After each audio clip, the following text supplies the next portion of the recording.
लोग मुझसे पूछते हैं, साहब आपके यहाँ यूपी में क्या सड़कों पे सचमुच नमाज नहीं होती? मैं कहता हूं कतई नहीं होती है, आप जाके देख लो, नहीं होती है। अरे सड़कें चलने के लिए है या कोई भी व्यक्ति आकर के चौराहे पे आके तमाशा बना देगा? क्या अधिकार है उसको सड़क रोकने का? आवागमन बाधित करने का कौन सा अधिकार है? जहां उसका स्थल होगा वहां जाके करें। उन लोगों ने मुझसे कहा साहब कैसे होगा, हमारी संख्या ज्यादा है।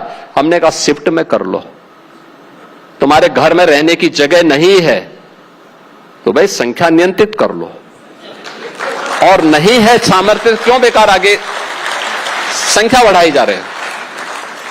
और ये चाहिए आपको कि अगर आपको सिस्टम के साथ रहना है तो याद करना, हम उन नियम और कानून को मानना शुरू करें। कानून का राज होगा, कानून के राज को सबको समान रूप से लागू करेंगे। नमाज पढ़नी आवश्यक है, आप शिफ्ट में पढ़िए, हम उसको रोकेंगे नहीं, लेकिन सड़क पर नहीं। सड़क चलने के लिए एक आम नागरिक के, एक बीमार व्यक्ति के लिए, एक आम नागरिक के लिए, एक कामगार के लिए, एक कर्मचारी के लिए, एक सामान्य नागरिक के लिए, एक व्यापारी के लिए हम सड़क को बाधित नहीं करने देंगे।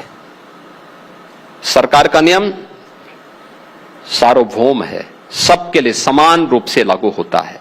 हमने सबको कहा, हमने कभी नहीं चलने देंगे, अराजकता नहीं सड़कों पे फैलने देंगे।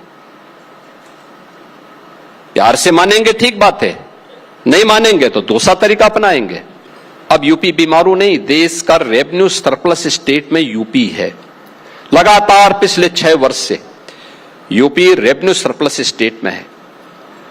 अब हमें पैसा नहीं चाहिए, लेकिन बैंकर्स हमारे साथ आते हैं, साहब हम पैसा देना चाहते हैं।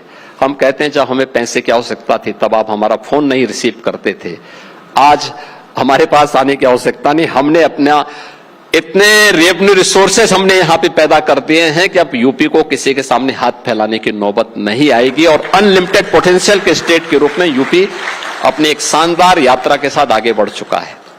मित्रों, करने की इच्छा शक्ति होनी चाहिए, और सब कुछ हमारे पास था, पहले भी था। और मैं मानता हूं यूपी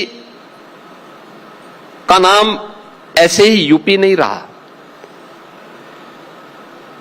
यहां की राजनीति ने, ये जातिवाद की राजनीति ने, ये परिवारवादी राजनीति ने, ये भेदभावकारी राजनीति ने उत्तर प्रदेश को बीमारू बनाया था। इसने यूपी के नौजवानों के सामने पहचान का संकट खड़ा किया था। इसके कारण उत्तर प्रदेश का हर नागरिक अपनी पहचान के लिए मोहताज रहता था,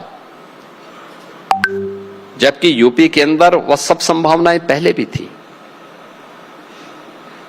यूपी जैसा कृषि का क्षेत्र किसके पास है देश और दुनिया में?